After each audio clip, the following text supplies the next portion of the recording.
Hey everybody, we are back with another Game of Thrones review. We're going to review episode 2 entitled Home. So Dustin, let's just start off the top. Let me just I will try to go in order of the show as much as I can remember. Starting with Bran. Finally! How long? It's been one whole season, plus, I guess, was he the last thing in the last episode of the last of season 4? Like, the last thing you see is him up in the tree or something. Something like that, yeah, because he was gone for, an entire season, obviously. There's just no mention of him at all in season 5. And now he is so much older. Yeah. And you have, the whole... instead of being in the tree, though, he was just kind of laying next to it with his hand on one of the branches. Yeah, he was called... What is it called? Warging? I didn't know that warging meant that you could time travel, though. Yeah, because he was a flashback. Weird. It's weird, but it's an interesting flashback because we got to see young Ned Stark. Mm-hmm. We got to see Lyanna. Mm-hmm. And we saw Hodor, who I guess is actually called Willis, and he could speak. Yeah. He was a stable boy. But that's cool because now you kind of get this story that the reason why he is the way he is because of a traumatic experience. Something happened. And not because, he was born that way. Somebody got killed in front of him. I'm sure of it. Someone got killed in front of him. Or it's got to be, because what else could it be? Yeah. The way this show has been, it's like somebody gets killed and then you just can't speak. However, I was a little disappointed in what they showed us. We really didn't get much with Bran. We didn't really get much of anything. They didn't really tell us, how he was being trained, what they exactly were doing. It was just kind of this one little glimpse, and that's it. Yeah, and then they even said he didn't want to leave yet, and they're like, you'll be you're drowning or something like that. Yeah, he's I wasn't drowning, but I kind of understand what the guy was going to teach him. It's not good to get stuck in the past because then you'll probably end up staying there as opposed to doing what you're supposed to be doing from the prophecy or whatever it is to be looking out for the future. I'm positive the next episode he's going to be right back and they're going to explore a lot more. I think they set it up perfectly to bring him back officially for all of season 6. Yeah. So we'll see a lot more. And then after that, we go to Castle Black, which is the big thing that has been holding everyone up since season 5, and I called it. I was like, they're going to bring Snow back by either the 2nd or 3rd episode. Mm-hmm. Everyone was like, no, 5, 6. I said by episode 4. I had no idea they would do it so quickly, but then I also forget that, Game of Thrones, we only have 10 seasons. Yeah. 10 episodes. So, no wonder. And from what I've heard, the next 2 seasons are supposed to be shorter seasons. They don't have 10 episodes. Mm. So what do you think this means for Melisandre? Because you saw when Davos went to her, she was just really tired and worn out and just completely defeated, and she was like, what's my purpose? And her faith has been broken. Right. So now, she performs her magic. She thought she failed. Yeah, because she walks away, she's like, it's just not working. And you can also see when she was doing it, she wasn't 100% confident that she can even believe in her own ability to do this anymore. Because in her mind, all of the visions, everything, seeing Jon Snow fighting in the flames was all wrong, except now he's back, so maybe her vision will come true. So do you think this is going to give her a boost of confidence and bring back the Melisandre that we know? I think so, but I think she's going to be less cryptic and less mysterious. More cautious too? Yeah, and I think she's going to be more, okay, this is the game plan, this is what we're following. She's going to be more a part of the group instead of being like, oh, the mystic, your fortune's in the flames kind of a person. Yeah. And she's going to be more a team player, and they're going to need it for all the White Walkers that are coming to the wall. And I like that too when they were in the room and she was performing her magic on him, and everybody was really anxious, waiting for it to happen, except for Ghost, who was just lying underneath the table sleeping. And right before Jon Snow woke up, he got up and he was like, oh, I know, my buddy's back. And he's alive. He's alive. So this is going to see, we saw a sneak peek for next week's episode that he walks out, into the snow and everybody's looking at him like, oh my God. So it's almost seeing like someone that, their leader has been brought back from the death and reborn, and he's like this godlike figure now, almost. Yeah, so my theory is that he's going to be now considered the Lord of Flames born again into the world. Kind of like the Jesus prophecy, or the savior, the Messiah. Oh, he's the one that's going to come and defeat the White Walkers. So everyone rally to the Lord of Fire. And now that they have the wildlings in I almost said younglings. they have the wildlings in the same place, and I love when they stormed back in, and that one guy let his arrow fly. I'm sure it was an accident. And he hits the giant, who was just like, get this toothpick off me. And he grabs the guy from the leg from the scaffolding and just like smashes him Hulk-like against the wall. Crow. I was like, oh my God, Game of Thrones. Yes, I love you. So what do you think now? Like now the wildlings are going to be working together? Well, because now most of the Night's Watch is kind of the ones that were really against the wildlings are now more swept under the rug. They're going to all be put into the cells, put into prisons, or executed. And now that little kid, man, Ollie, little punk kid, little traitor. Yeah. So, but I think now they're going to be more of a unified group. I think the next couple of this season and the next is about more along the lines of people coming together, about the evils falling. And then people coming together, the corrupt falling, and then now they need to rebuild these armies to fight what is the real threat. Yeah, I agree. And speaking of smashing things against the wall, we see the mountain in action, smushing this guy's head like a little grape against the wall after he made fun of the queen. And you knew, too, when he was by himself in that little, like, underpass or whatever, he's peeing, and I'm just as soon as he was telling the story, you're sitting here going, oh, yeah, good things are going to come to this guy. And what is it? Yeah, he goes into the alleyway, he's peeing, and then you see this big shadow behind him. He's so tall. He's huge. He's got to be, 7 feet? And then 6'9"? But then again, what was the mountain doing in a pub protecting his queen's honor? Yeah, he's like, I know someone here is talking bad about the queen, and I'm going to smush their head against the wall. I mean, true, it didn't really show him there, but it serves the purpose of, like, I mean, not only he looks intimidating, he's just ruthless. Annihilate anyone that speaks ill of the queen. When the queen came down the stairs, and she was how the guards didn't let her go to the funeral. But you see all of them breathe. Like, I mean, first of all, when they saw the mountain, they're like, oh, dear God. They're like, oh, why? They don't pay me enough for this. They don't. But then when she went back upstairs, you saw all of them collectively was just like, oh, thank God. Mm-hmm. And then they all probably would have died. Yeah. Because when you look into the mountain's mask, and you see the eyes, but then you see black. Like... You're like, right. What hell is this thing? Monster Frankenstein. Franken Mountain. Yeah, and what do you think of Tommen? He's just like this whiny, doesn't really know, he doesn't have his own voice. It's always like, I think the people want this. I want to be who I think they want me to be. And it's like, do your thing, but it's just so wimpy. He's a little kid. He knows what he wants to be, which is he wants to be this good king. He wants to help people, but then... It's definitely nicer than Joffrey. He's being pulled in the opposite direction by his mother, and he just wants his wife back. He just wants the sex. Mm-hmm. He wants the sex back. Who can blame him? Yeah. But then...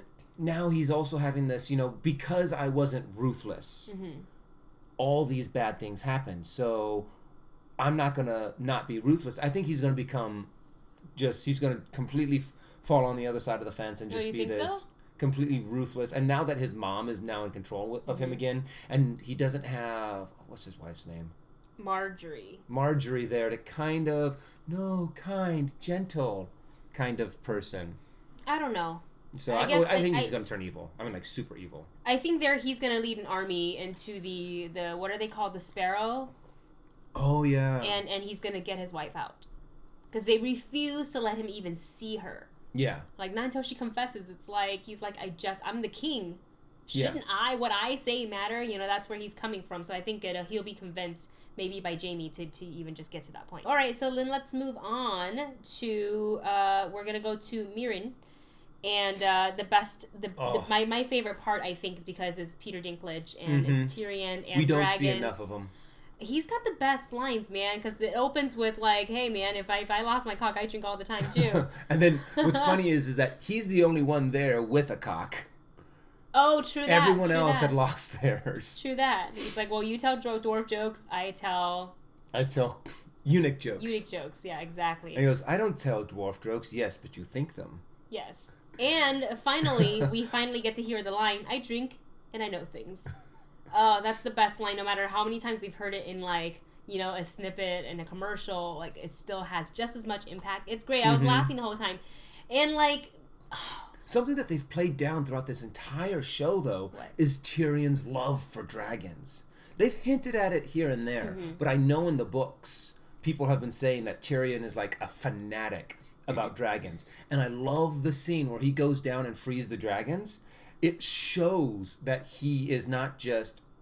I mean, that monologue that he delivers is amazing. Oh, to the dragons? Yeah. That you could tell that he's not just talking to the dragons, he's talking to the audience, and it is amazing. But one thing that, if you know a little bit about dragon theology, or dragon theory... Dragonology. Making the up as we proper go term along. of it. But dragons love stories, and someone that would be fanatic about dragons would know when you want to show respect, you tell them a story. Ah, okay. And that's why I think the dragons kind of trusted him, because they wanted to hear his story. They wanted to see what this little human has to say and do, and then he freed them, and now Tyrion's and he left the door open. Tyrion is the friend of dragons. Now go, find your mother, bring her back. Mm-hmm. Yeah, I liked how the other dragon, when he turned around after he unchained the first one, exactly how, but it looked all menacing at him. He was like, "Oh dear God, I'm going to get eaten right now, I'm a snack." And he's like, "My turn. Do me next." But the best part was at the very end. He walks up the stairs. If I ever get an idea like that again, punch me in the face. He's just no filter. I love him so much, and we definitely need more Tyrion. There's that whole theory that's going around that of the 3 Targaryens, you know, Daenerys, Tyrion, and Jon Snow. So that might be why the dragons liked him so much. Right. But once again, all theories. All theories, yes. Because I personally didn't read past the first book. I just haven't read the book at all. I've just been able to talk to enough people who have read the book, who've given me their theories and told me what has happened in the books. And I'm like, that is so cool. I think I'm going to get book 2 on Audible so I can listen on my commute. Ramsay Bolton. The ruthless, the crazy. The crazy dog. Did you see that coming? Him killing his dad? Once... Actually, yeah, it wasn't right away. But as soon as he said it was a boy, I'm like, okay, well... You saw his whole face change. Yeah. Because how excited his dad was, and he turned around and he was waiting for him to congratulate him. And he hesitated, and he walked up, and then I saw he had the knife, that small dagger on his back, and I was like, well, if that's not a big enough hint that he's going to stab him right there, I wouldn't be surprised. I was going to be more surprised if he didn't. Yeah. But either way, whether he did it then or later, it was gonna happen. Yeah. Because he is so like obsessed with having the right to that name. He's like, I'm more than just a bastard. Look what I have done. Look what I've achieved. I can kill people. I'm ruthless. I don't, but it's like this baby's born, the true heir, and now he's like. On the way he killed both of them is the mother and she begged. She's like, I'll leave. You'll never even know. And he could have been like that, but he was like. I like being an only child. Oh, sick, man. Sick. I seriously can't wait for Theon to, who is now departed from Sansa, to actually come back to Winterfell. Yeah. And just give him... So there's 2 theories that I have on that, too. Okay, so when he says, I'm going home... You're talking about Theon now. Theon, yes. Okay, so when he leaves Sansa and he says, I'm going home, do you think he meant home as in Winterfell? Because... Technically, Winterfell was more of his home than the Iron Islands. Or was he talking about the Iron Islands? I interpreted the Iron Islands again because they showed us that too. Yeah. And they showed us his sister and his father, who is now dead. Another person is dead. Killed by his uncle, Euron. Who didn't look like his brother. Well, I don't really think they looked alike, but like Dennis and Josh thought they looked. He's like, oh, they look just like Theon. I'm like, I didn't really see it, but okay. Well, now I think there's going to be a little bit of a fight on who becomes who's going to get the yeah, because she obviously wants the spot, and I think she's right for it. Yeah, but here's the thing: maybe she teams up with Theon. They get the throne, and then they go after. They go to Winterfell. They go after Winterfell. But don't forget, Ramses is planning to go to Castle Black. Do exactly what they did before. As they go up to Castle Black, they come into Winterfell, and then they have the castle. Yeah. So I guess we'll see. There could be a huge battle because Sansa is heading that way too. And before, I was thinking of her going there, how devastated she was going to find her brother dead. But now we don't have to worry about that because he's back in the second episode. So there's going to be a reunion there unless something happens to her. Like, we haven't seen Littlefinger. Yeah. We haven't seen him at all. So I don't know if he's going to intercept her somehow on her way there. Like, no, Sansa, don't go. I don't know. Here's another thing. I mean, Ramsay obviously raped Sansa. So does that mean she might be pregnant? How horrible would that be? Is that if she's pregnant with Ramsay's child? Ew. Nightmare for her. But, I guess, we have, 8 more episodes to find that out. I really did like that scene, the very last scene with Sansa and Theon. How they parted ways, and she was like, she basically was like, I forgive you.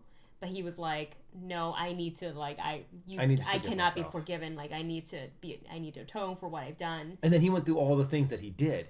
He was like, do you forgive me for this? Forgive me for killing these kids. Right.